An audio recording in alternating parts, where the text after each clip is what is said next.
হয় তার আম্মা আমাকে কোনো ওই টাইপের কোনো আচরণ করেনি যে ওকে মারো বা সামথিং। আমাকে জাস্ট আমাকে বলছে আমার ছেলে আশেপাশে থাকবে না, যদি থাকো তাহলে আমি অ্যাকশন নিব। মুনিয়ার যে অবস্থা হয়েছে ওই অবস্থাটা তোমার সাথেও হবে।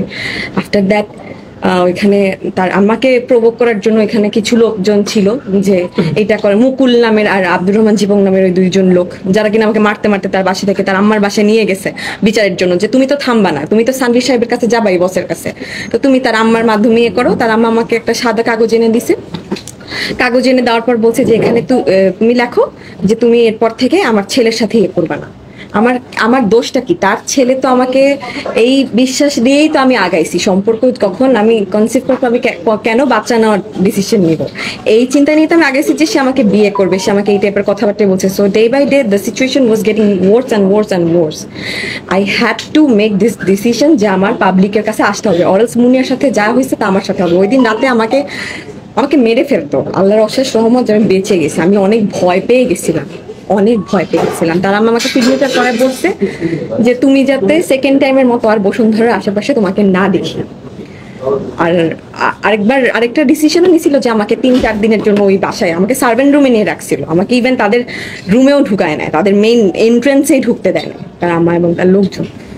ওইটা নিয়ে আমার কোনো ইয়ে নাই, বাট আমার ইস্যু হচ্ছে সে একটা লোক, বডিগার্ড, দারোয়ান বা অন্য কাউকে দিয়ে সে আমার গায়ে হাত তুলাতে পারে না। যাই হোক, এখন বাট আমি লাইভে আসার পর, আপনি যে বললেন লাইভে আসার পর তাদের ফ্যামিলি আমার সাথে অলরেডি কন্ট্যাক্ট করেছে এবং বলছে যে এটার একটা ইয়েতে আসতে। তো আমি একটা জিনিসই চাইবো, আমাকে যথাযথ সম্মান দিয়ে, যেটা অ্যাকচুয়ালি আমার ন্যায্য অধিকার। আমি তো তাদের কাছ থেকে কোনো টাকা পয়সা বা প্রপার্টি এরকম কিছুই চাই না। আপনারা অনেকে কমেন্ট বক্সে আমি দেখেছি কমেন্ট করেছেন টাকার লোভে তুমি এখানে আসছো, তাহলে তো আমার বাড়ি গাড়ি সবকিছুই থাকতো এতদিন। আমার তার সাথে সম্পর্ক প্রায় 1 বছর, আমার কাছে তো কিছুই নেই, কারণ আমি তো বাড়ি গাড়ির জন্য তার কাছে আসিনি, তাহলে তো ওগুলো নিয়ে আমি চলে যেতাম। আচ্ছা, আপনি যে কত বছর অন্তঃসত্ত্বা বলছিলেন একটা মেডিকেল সার্টিফিকেট দিয়ে? ওইটা অনেক আগের, ওটা 3 মাস আগের ছিল, 2 মাস আগের ছিল, এখন 5 মান্থস প্লাস। কমিটমেন্টটা কি ছিল? কমিটমেন্টটা ছিল যে ঠিক আছে, উনি বলেছিল যে কিপ ইট প্রাইভেট, পরে then will get married, that's it. মানে আপনি যখন এই সিদ্ধান্ত নিলেন, আপনার হচ্ছে আমাদের ইসলামিক রীতি অনুযায়ী বিবাহিত অবস্থা ছাড়াই সন্তান নিয়ে নেবেন, হ্যাঁ, আমি এটাই এখন আমার কোশ্চেন। আমি যখন এখন বুঝতে পারলাম যে যে আমাকে এভাবে মারতে পারে দারোয়ান দিয়ে, সে আমাকে সামনে গিয়ে কি বিয়ে করবে? ডেফিনেটলি না। আর যে ইভেন আমাকে আমার বাসা থেকে, মানে আমি বাসা থেকে বের হয়ে আসছি, আমার বাসা যেহেতু বসুন্ধরাতে, আমি ওখানে ভাড়া থাকি, তো আমার একটাই কথা যে আমাকে এই ব্যাপারটা লিগালাইজ করুক, তারা আমাকে ন্যায্য অধিকার দেখে। আমি তাদের কাছ থেকে কোনো টাকা পয়সা কিছু চাচ্ছি না, যেটা দেওয়ার মানে যেটা তারা এখন সেটেলমেন্টে আসতে চাচ্ছে বা হোয়াট এভার কন্ট্যাক্ট করেছে, দ্যাটস ইট। এরপর আর আমার তাদের প্রতি কোনো গ্রাজেস থাকবে না। আচ্ছা, আপনি এখন চান কি, মানে আপনি কি তার স্ত্রী হিসাবে স্বীকৃতি চান নাকি পারিবারিক, মানে কোনটা চান? আপনি যেটা চান সেটা, মানে বলছিলেন যে আপনি আপনার স্বীকৃতিটা চান, সেই স্বীকৃতিটা কোনটা? সন্তানের স্বীকৃতি, স্ত্রীর স্বীকৃতি না কোনটা? এটা একটু বলেন। অবশ্যই বিষয়টাকে লিগালাইজ করা, স্ত্রীর স্বীকৃতির মাধ্যমেই সন্তানের স্বীকৃতিটা আসে। সেই সাথে আপনি কি নিরাপত্তাহীনতায় ভুগছেন?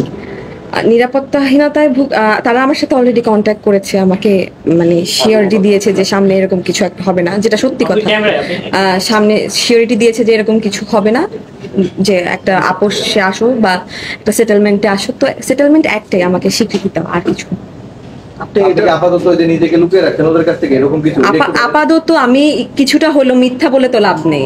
আমি আমার জানের ভয় ওই দিন রাতে চলে আসছি, আমি বাসা ছেড়ে চলে আসতে হয়েছে। আমি স্টিল বাসার বাইরে বাইরে ঘোরাফেরা করতেছি। আমি আমার একটা ফ্রেন্ডের বাসায় আছি কয়েকদিন ধরে, 2 দিন ধরে, সরি। তো এরকম করে তো আর লাইফ লিড করা যায় না, লাইফ লেসের মতো, তাও এই অবস্থায়। কোনো আইনি পদক্ষেপ নেবেন কি? না, আমি এখন পর্যন্ত নেইনি, আমি নিব না, যেহেতু তারা বলেছে যে একটা সমঝোতার মধ্যে আসবে। আমি অপেক্ষা করছি। আচ্ছা, এটা হুমকি ছিল আপনার? মানে ডেফিনেটলি এটা একটা হুমকি ছিল। আমাকে ওই দিন রাতে হুমকি দেওয়া খুব জঘন্য ভাবে। আমি তো মনে করেছি আমি মারা যাবো রাইট এট দ্যাট মোমেন্ট। থানায় পর্যন্ত ঢুকতে পারছিলেন না? আমি হ্যাঁ, ভাটারা থানায় আমি গিয়েছিলাম, কিন্তু তারা আমাকে বলেছে যে ভাটারা থানায় গেলে আমাকে সাথে সাথে ওখান থেকে উঠিয়ে নেওয়া হবে।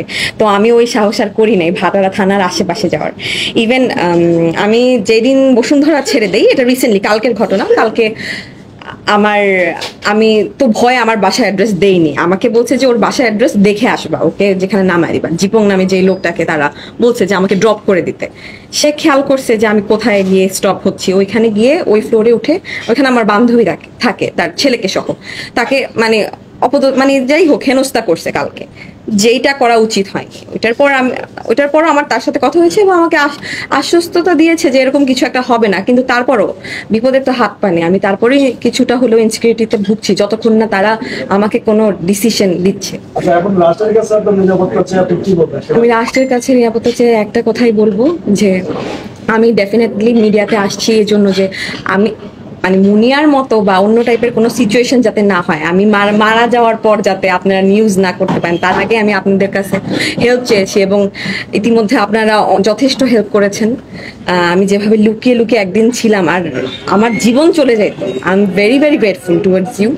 প্লাস হচ্ছে প্রেস ডাকার একটাই কারণ যে মানুষ যাতে জানে সব জায়গায়, কজ এটা তো শুধু লাইভে এসেছে, কোনো চ্যানেলে তো আসেনি। এরপর থেকে যাতে আমার একটাই ইচ্ছা যে আমি এটা ন্যায্য অধিকার পাই, আমাকে যাতে এই বিষয়টা যাতে পুরাটা লিগালাইজ করা। আমার একটা জিনিস যদি একটু জানতে চাই, মানে এই ঘটনার সূত্রপাত যদি জানতে চাই